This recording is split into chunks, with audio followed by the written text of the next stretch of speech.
At this point, I've got to say that I really admire your dedication. I honestly didn't think you'd make it this far. Sure, I realize there's a pretty good chance that you're being forced to take this course, but you seem to be taking it in stride. The good news is that you can see the light at the end of the tunnel.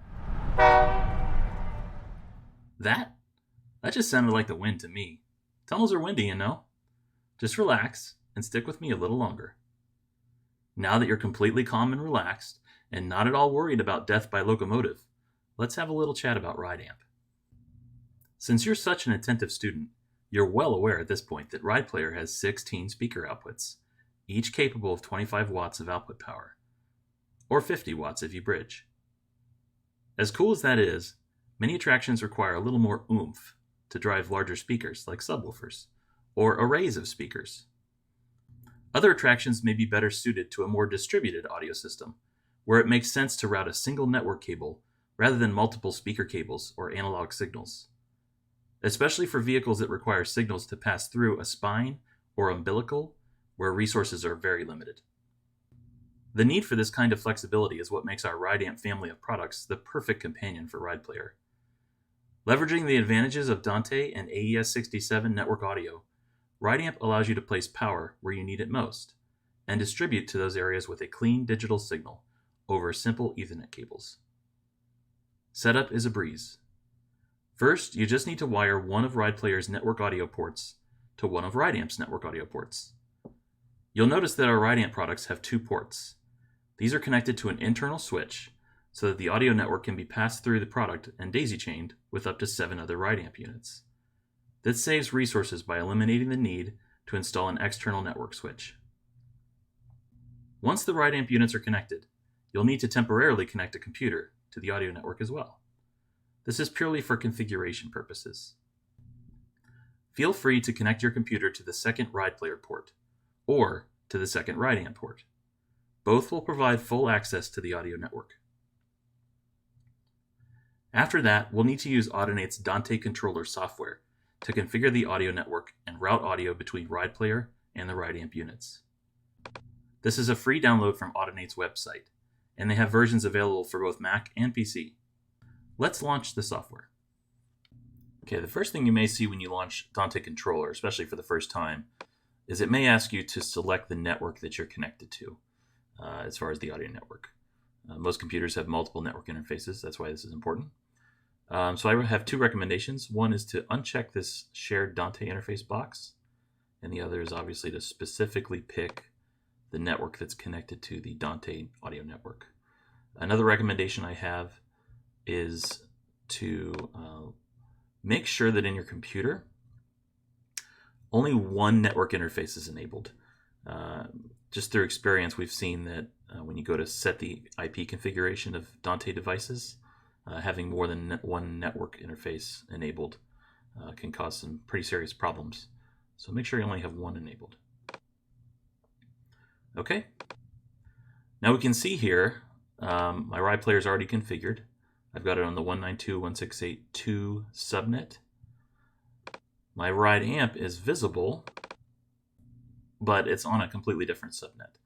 When Dante devices are turned on by default, they try to reach out with a DHCP request, and if that fails, they pick an IP address similar to this one. So I need to get connected to it to reconfigure its IP address. Now, Dante Controller can see it, but it cannot reconfigure it in this manner. What I need to do is set my computer to be on this same subnet. So I'm going to go ahead and do that.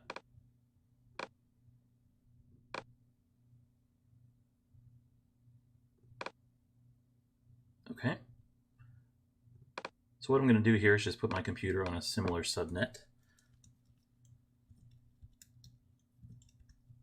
Just going to put it on the IP address right below the RideAmp.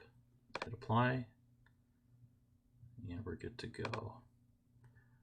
Now if I come back here and hit refresh, there we go. I can now see it. Lots of information about it.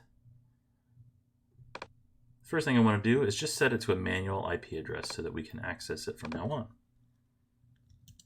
I want to put it on the same subnet as my RidePlayer, so 192.168.2.201 ought to do the trick.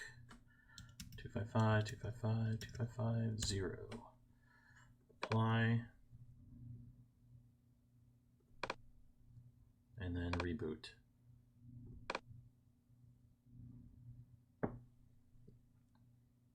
Should only take a moment.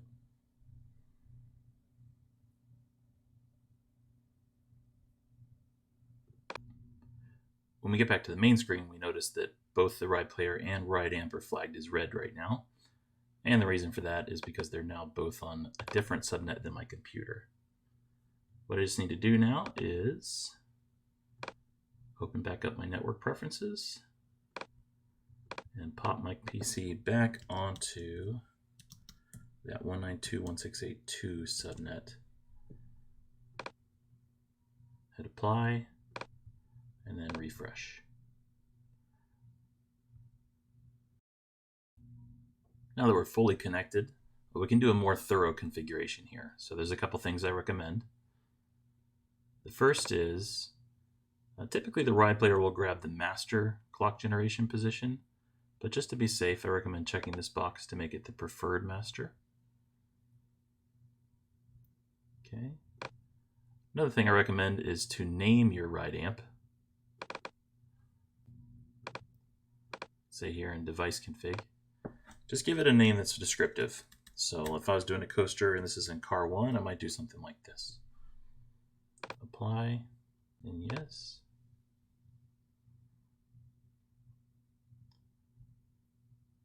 Okay. We can say my name has taken effect now.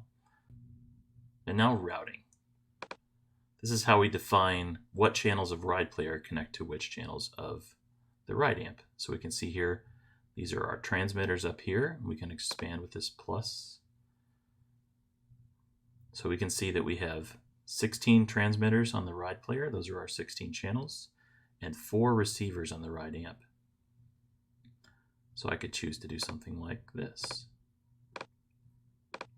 Route channels 1 through 4 to the inputs 1 through 4 in the RideAmp.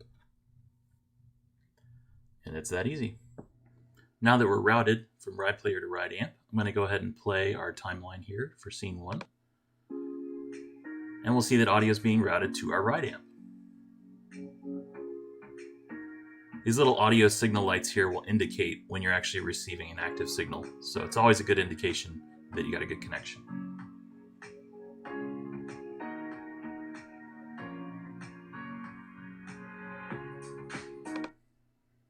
Okay. Well, there you have it. Just by patching a few cables, punching in some IP addresses, and clicking some boxes, you can easily scale your onboard audio system with all of the amplification you need.